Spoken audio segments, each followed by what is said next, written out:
Oye, definitivamente eso del amor es una cosa bien fregada. Y es que cuando la gente se enamora, se acostumbra a una sola persona en el mundo. Entonces que ella es un solo pensamiento. Si él piensa, ella piensa. Pero si él no piensa, ella tampoco. Me contaron la historia de un hombre y yo estoy asustada, oye. No, y es que con un cuento de esto, nadie se enamora. En el pueblo vivía un muchacho que se enamoró de la hija de don Octavio Guerrero. Que digo se enamoró, ese hombre era tragado. Con solo decirte que él respiraba del aire que botaba la blusa de ella. Se casaron y como a los 5 meses ella se murió.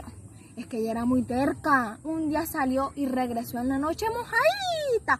Y cómo no, si estaba pegando tronco de aguacero. Al día siguiente no podía con el catarrón.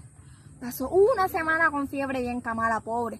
La señora Dioselín y las otras vecinas le hicieron unas tomas de eucalipto, malambo y anís estrellado. Pero eso no le sirvió de nada. En fin, se murió. Cuando a la familia de ella le preguntó por el entierro, él dijo que él no se acordaba de nada. Que lo único que recordaba era el sonido del martillo cuando estaban clavando el cajón. Ah, y que unas amigas habían ido al cementerio. Después de eso, él cogió su mochila, empacó unos trapos y se fue. Dice él que se fue lejos, muy lejos, donde nadie lo pudiera encontrar. Oye, ese fue para Galapa. Después de un tiempo, regresó.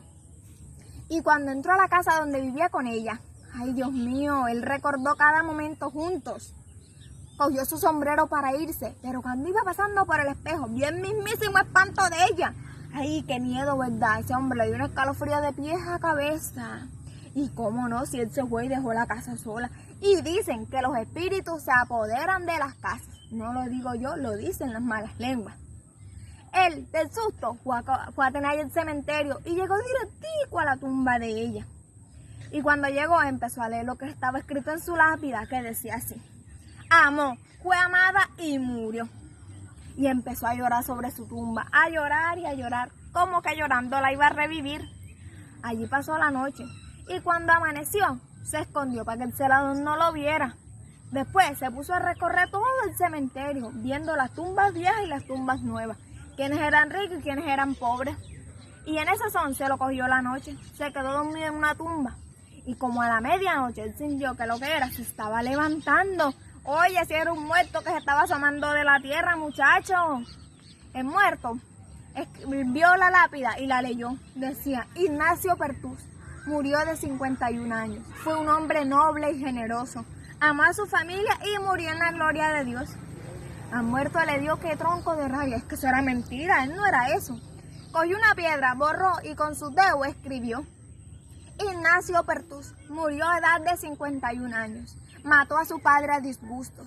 Le robaba las gallinas y los puercos a doña Rosalía. Le pegaba unas paleras a la mujer y negó a sus hijos. Y así, él vio que todos los muertos se estaban levantando y estaban escribiendo lo que ellos eran en vida, que no era nada bueno.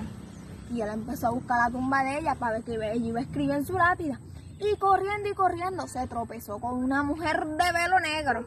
Enseguida la reconoció.